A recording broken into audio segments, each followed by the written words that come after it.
हाँ जी, ionisation constant of water में क्या होगा? पहली बात तो इसका सिंबल नोट कर लीजिए जो कि बहुत फेमस है, के W.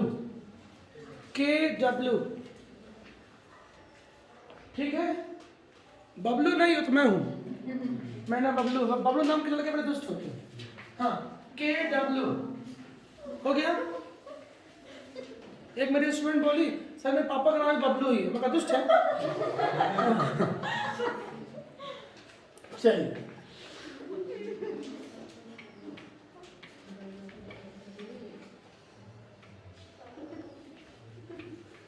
H plus OH minus है, बोलिए वाटर का डिसोसिएशन होगा। लेकिन मान लीजिए, सुनते जाइए ध्यान से, HCl हमने ले लिया, HCl, तो अब थोड़ा रिएक्शन में फर्क आएगा। मैं क्या बताना चाह रहा हूं, ध्यान से सुनते जाइएगा। ये एसिड है, एक्चुअल एसिड है ये। पानी तो जो वाटर होता है उसमें डुअल बिहेवियर होते हैं, dual nature. Water is amphoteric molecule, amphoteric molecule. पानी उभयधर्मी अणु है। हाँ चलो, तो HCl क्या करेगा? एसिड है,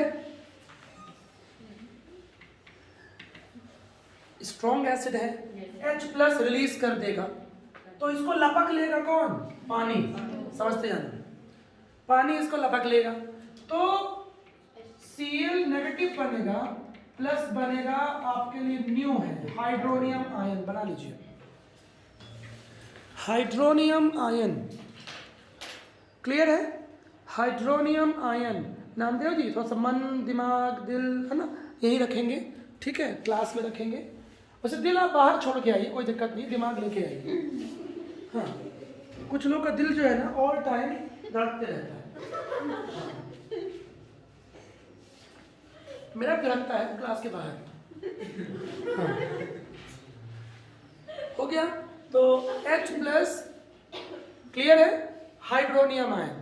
ये रिएक्शन क्या शो कर रही है कि वाटर बेस है। इस देखो मैं क्या लिख रहा हूं, इन दिस रिएक्शन, मैंने ये नहीं बोला है कि वाटर बेस है, in this reaction water is base. इस अभिक्रिया में पानी क्षार है। हिंदी भाषी अंकल, मिर्जापुर चच्चा, ठीक है, तो क्लियर है? बोलिए, समझ में आ गया? नाम लिख लो इसका, हाइड्रोनियम आयन, ठीक है।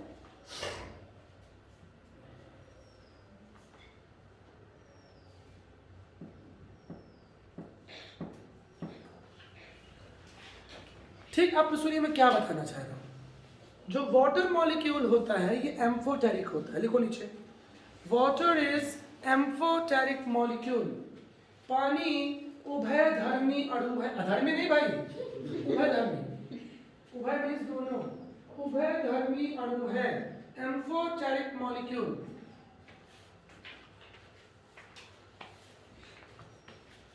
मतलब क्या है, इसको ब्रैकेट में लिखिए, either accept H plus ion or donate H plus ion, can donate.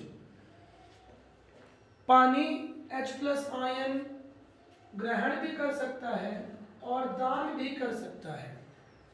मतलब इसमें दोनों बिहेवियर होते हैं, बीच वाला है, बीच वाला एसिड जैसा भी बिहेव करता है और बेस जैसा भी। एम्फोटेरिक एक जनरल वर्ड है, यदि किसी को नहीं पता तो मेरे ऊपर एहसान करो, कॉपी के राइट साइड में नोट कर लो चुप्पे से।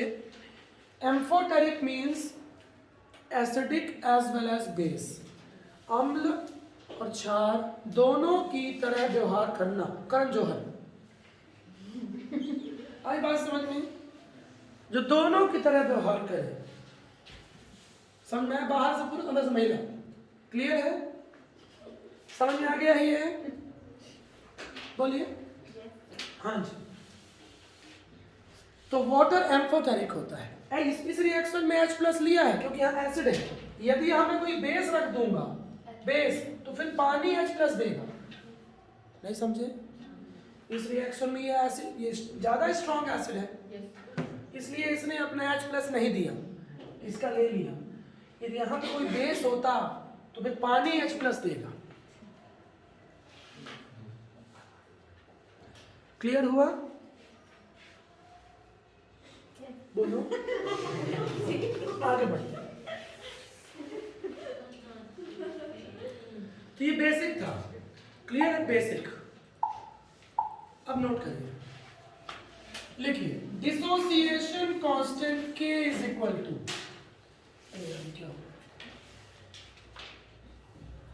जिसको हम लोग पहले क्या बोलते थे इस चैप्टर में, इक्विलिब्रियम कांस्टेंट। यहाँ पे क्या बोलेंगे? Dissociation constant K is equal to product, ऊपर वाले रिएक्शन की बात कर रहा हूं, product upon reactant concentration of, square bracket कोई डिजाइन नहीं है, ठीक है? स्क्वायर ब्रैकेट का मतलब इस चैप्टर में कंसंट्रेशन होता है, कंसंट्रेशन, ठीक है? समझ आ रहा है? बोलो भैया, मजा आ रहा है कि नहीं आ रहा है? पढ़ रहे हो ना भैया? मजे लेने तो नहीं आए हो? अब सिर्फ मजा बस लो, जब मजा देने की चीज थोड़ी हूं मैं। चलिए, तो H+ और OH- अपॉन वाटर। हाँ, अब इन दोनों का मल्टीप्लाई कर दीजिए, H2O मल्टीप्लाई कर दीजिए, तो सिर्फ क्या बचा? पानी पानी रे पानी तेरा रंग कैसा। बोलो, ठीक है?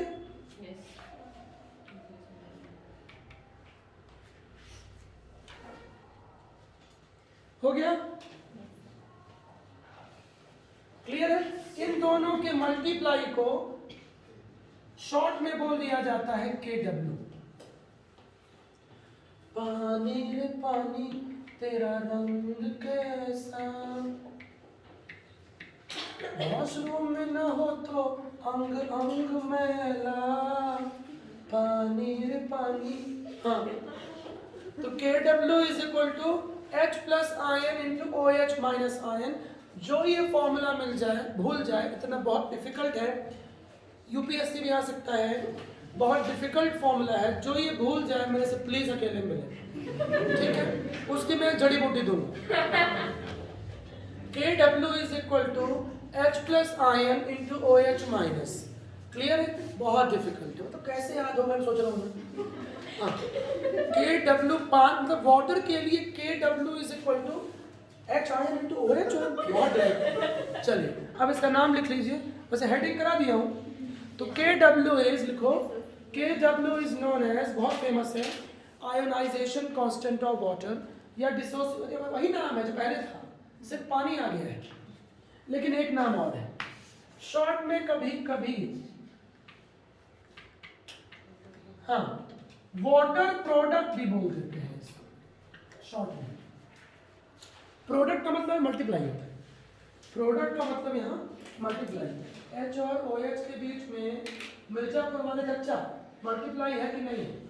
मुन्ना भैया पूछ रहे हैं, बता दो मैं एक्टिंग क्या आती है मुन्ना भैया? ऐसा नहीं, पूरी नहीं कर पाऊंगा उसके, बहुत बहुत सारी एक्टिंग किया है।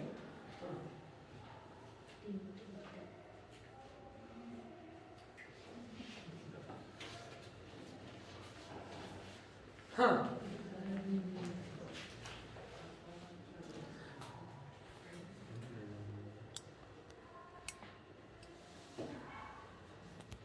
हाँ जी, सो आगे बढ़े। ठीक, ionization constant of water, K into water concentration. क्यों ले लिया गया उसकी, उसका ही वजह है। एक्चुअली पानी का कंसेंट्रेशन हमेशा फिक्स होता है, पढ़ाया हूँ फर्स्ट चैप्टर में, भूल गया वो अलग बात है। 55.5 मोलैरिटी, वाटर का मोलैरिटी कितना पढ़ाया था फर्स्ट चैप्टर में? 55.5, भूल गए हो, जानता हूँ, कॉपी के राइट साइड नोट कर लो, न्यूमेरिकल्स में काम पड़े। हाँ सुन लो, 3 इडियट्स।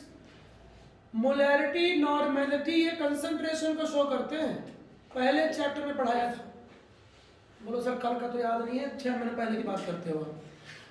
हाँ ठीक है, हो गया, सॉरी, माफ करेंगे इसके लिए, बड़ी गलती होगी हमसे। तो 6 महीने पहले हम पढ़े थे मोल कंसेप्ट, और उसमें हम पढ़े थे मोलैरिटी, नॉर्मेलिटी, फॉर्मेलिटी, ये सब कंसंट्रेशन की यूनिट्स हैं, ठीक है। तो लिख लीजिए, molarity of water is 55.5, molarity of water is 55.5, पानी की मोलरता 55.5 होती है। ये कोई बड़ी बात बिल्कुल नहीं है भाई। आप लोगों को आवाज आ रही है क्या? हाँ, 55.5। वैसे याद दिला दूं, मैं आप लोगों का अरब का चिराग हूं, ऐसे खजवाते रहो तो मैं आपको हर चीज के आंसर देते रहूंगा। C is equal to mole upon volume, यही फॉर्मूला मोलैरिटी का भी होता है केमिस्ट्री में। मोलैरिटी हिंदी में मोलरता, मोलरता, कौन सी लड़ता? मोलरता। किसकी लड़ता? मोलरता। क्लियर है? मोलैरिटी 55.5 इसी फॉर्मूले से आती है। समझ में आया? अब मैं उस पर बैक नहीं होऊंगा, इतना समय नहीं है, बार बार आपको मैं रिपीट करता रहूंगा। और एक बात और याद दिला दूं, मोलैलिटी, मोलैलिटी, पानी की मोलैलिटी भी इतनी ही होती है, पानी की मोलैलिटी भी इतनी ही होती है। समझ आ रहा है? पानी की मोलैरिटी क्लियर है क्या? बोलिए। मोलैलिटी भी इतनी ही होती है। लिख लो, कॉपी भूल गए हो तो। हालांकि क्वेश्चन 12th में भी है, सॉल्यूशन चैप्टर में।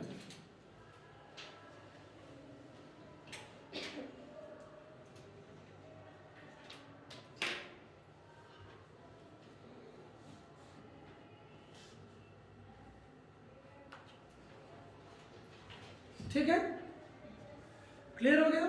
हाँ चलिए, खत्म नहीं हुआ है अभी, अभी तो पिक्चर शुरू हुई है, अभी तो प्रैक्टिस शुरू हुई है।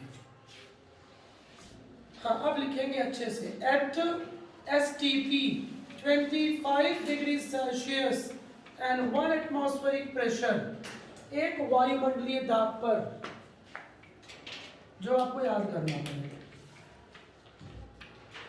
इसको डिराइव भी किया जा सकता है, लेकिन करना नहीं। M का मतलब क्या है? मोलैरिटी। N भी लिख सकते हो, N, N मतलब नॉर्मेलिटी, यूनिट होती है कंसंट्रेशन की। ठीक है, खास बात क्या है? पानी में जितने H आयन होते हैं नंबर, उतने ही OH आयन, और दोनों का कंसंट्रेशन भी सेम होता है, 10⁻⁻⁷। लिख लीजिए अच्छे से।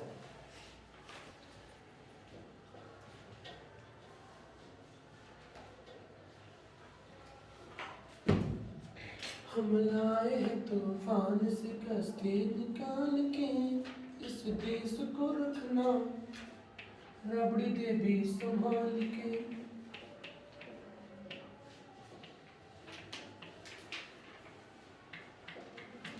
हाँ ठीक है, हम ये फॉर्मूला पढ़ चुके हैं। ढका पेल दोनों वैल्यू पुट कर दो, ढका पेल आंसर आ जाएगा। और ये आपको याद होना चाहिए, क्योंकि अक्सर यूज होगा। अक्सर इस दुनिया में अनजाने मिलते हैं, मिलके भाग जाते हैं, फिर भाई वापस नहीं आते हैं। हाँ, KW इज इक्वल टू 10⁻⁻13। ये आपको याद होना चाहिए, फिक्स वैल्यू है ये। H आयन, OH आयन और KW फिक्स है। KW भले याद मत करो, H आयन और OH तो याद ही करना पड़ेगा।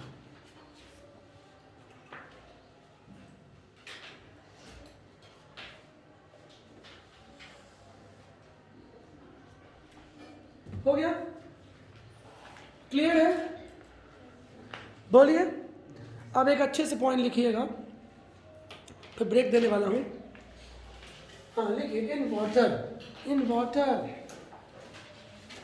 At any temperature concentration of H ion and OH ion always equal. ठीक से सुनिए, देखो इसको इम्पोर्टेंट पॉइंट है, इसको यूज है। किसी भी ताप पर at any temperature H ion concentration always equals to OH ion concentration. किसी भी ताप पर H ion की सांद्रता हमेशा OH ion के बराबर होती है. अब इसमें एक क्वेश्चन आता है, जरा सा दिल में दे जगह तू,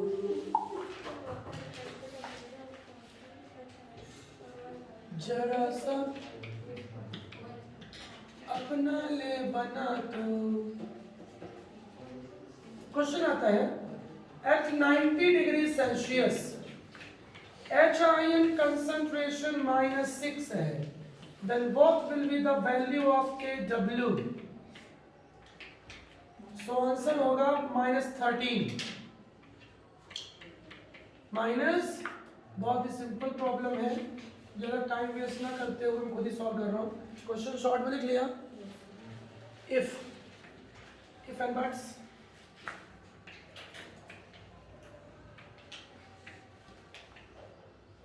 H ion -6 से OH कितना होता है -7 पानी में, तो आंसर क्या आएगा -13.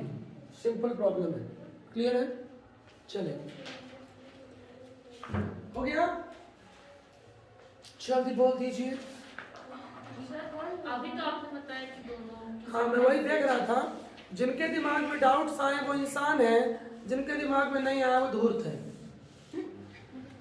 -7 होता है बट नहीं होगा, क्योंकि H आयन और OH आयन हमेशा सेम होते हैं. मिस्टेक यही होती है. यदि मैं वो पॉइंट ना लिखाया होता ना, अभी तो गरम गरम है, गरम चाय की प्याली है, इसलिए आपको इजी लग रहा है. नहीं, क्या होता है, स्टूडेंट के दिमाग में जो बहुत लफंटर टीचर होते हैं, बेवकूफ़ जाहिल टाइप के, जो कम मेहनत करते हैं, वो ठीक से पढ़ाते नहीं हैं, तो उनके दिमाग में क्या घुसा रहता है, -7 -7 -7 -7 -7 -7. सुन लिया, तो -7 को पुट कर देते हैं. नहीं, H आयन यदि -5 होता तो OH आयन भी -5 होता, तो -7 नहीं होगा, दोनों इक्वल होते हैं हमेशा. आंसर आएगा -12. वही चेक कर रहा था कि आप लोग बोल दिए, अच्छी बात है. -12 अब बोल इसलिए दिए कि मैंने शुरू में लिखा दिया है, उसका भी रीजन है. समझ गए अच्छे से. क्वेश्चन बहुत बेसिक है. अरे ऐसे बहुत से क्वेश्चन मिलेंगे आपको इस चैप्टर में. पता है, इस चैप्टर में बहुत छोटे छोटे क्वेश्चन मिलेंगे, देखना बुक में, ऑब्जेक्टिव बुक में. वो लगेंगे इजी हैं, बट इजी नहीं रहते हैं, कुछ ना कुछ झोल रहता है. क्लियर हो गया. सो ये हो गया आयोनाइजेशन कांस्टेंट ऑफ वाटर. बस 2 मिनट और.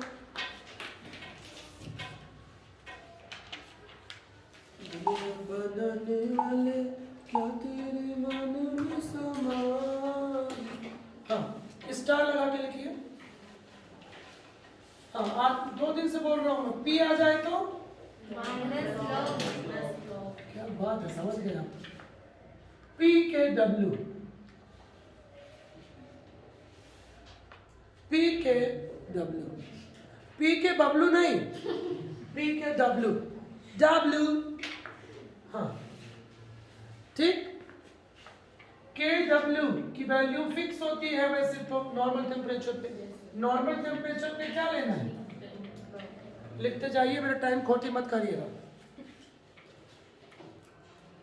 दिल डूबा तेरी आंखों में ये दिल डूबा महबूबा. हाँ, पावर के सामने मल्टीप्लाई होगा. -14 प्लस